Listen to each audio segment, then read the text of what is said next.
the Hungarian authorities have been rising to the challenge, thanks to charities like Caritas, who've set up this refugee centre at Barabbas. We're about 20-minute walk from the border that way, and Caritas have been the designated charity for this part of Hungary, and other charities are helping to run the humanitarian effort in other parts of the country. And we should add, by the way, I mean, the border a lot smaller than it is in Poland. It's only 85 miles long. There are about 5 crossings, but humanitarian charities, registration centres here, they've sprung up, and they've been trying to help with the humanitarian crisis. And it's not just charities as well that have been helping out at the centres. We can speak now to the chief rabbi of Ukraine, Yaakov Dov Blai. Thank you for speaking to us, Rabbi. First of all, just tell us how you've been helping out with the humanitarian effort in Ukraine. So I've been living in Ukraine for 32 years. So as soon as the war started and the attack started, even before, we prepared some refugee camps for people that have to leave Kiev,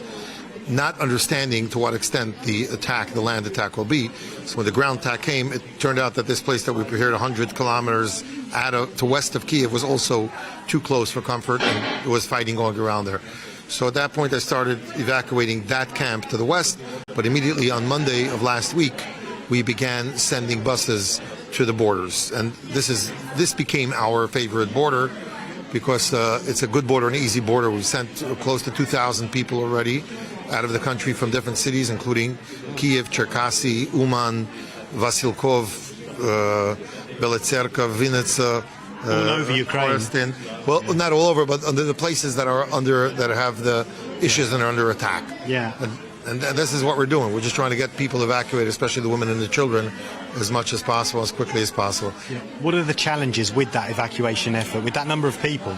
Well, the first thing is, first challenge is to get people to want to leave, because when it gets quiet, we've noticed waves that when the bombing stops in any city, so people think it's going to get better, and the numbers go down, and people stop leaving, not understanding that it may be the quiet before the storm. So it's something that if people's lives are in danger, we want them out of any dangerous way.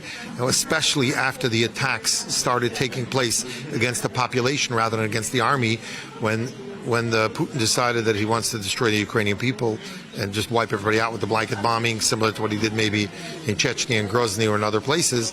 So then everybody's in danger. So then hospitals are in danger. Yeah, as we've seen in Mariupol. Yeah, that's what I'm saying. Maternity wards, like to an extent, I can even say that it wasn't even surprising, because we understood that there were no rules. It's not a war with our rules or international laws.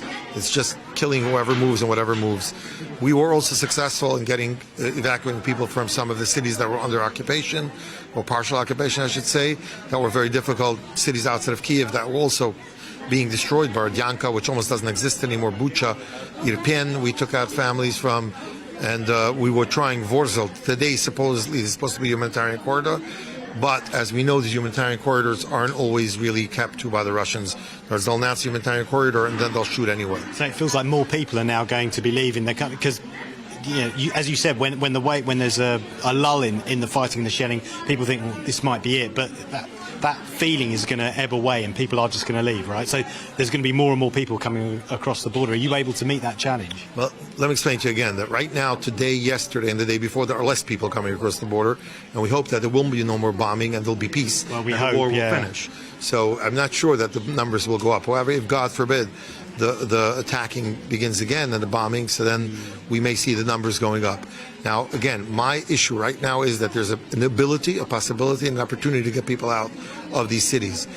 Once it becomes too dangerous that the buses won't go in, we can't evacuate. So if, God forbid, a city is under attack already, then it's too late. We can't get people out. So that's the challenge, is to get as many people out when you can get them out, number one. Number two, 90% of the people I meet, they want to go back home. They're not leaving.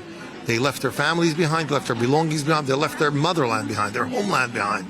So for them, this is a temporary, place that they're coming to, and it's, they want to come back home. They want back to Ukraine, and they've only left because of their safety. And something that we have to keep in mind, that to have this great amount of mass exodus of over 2 million people within less than 2 weeks is something that is shocking in its numbers, especially in 2022.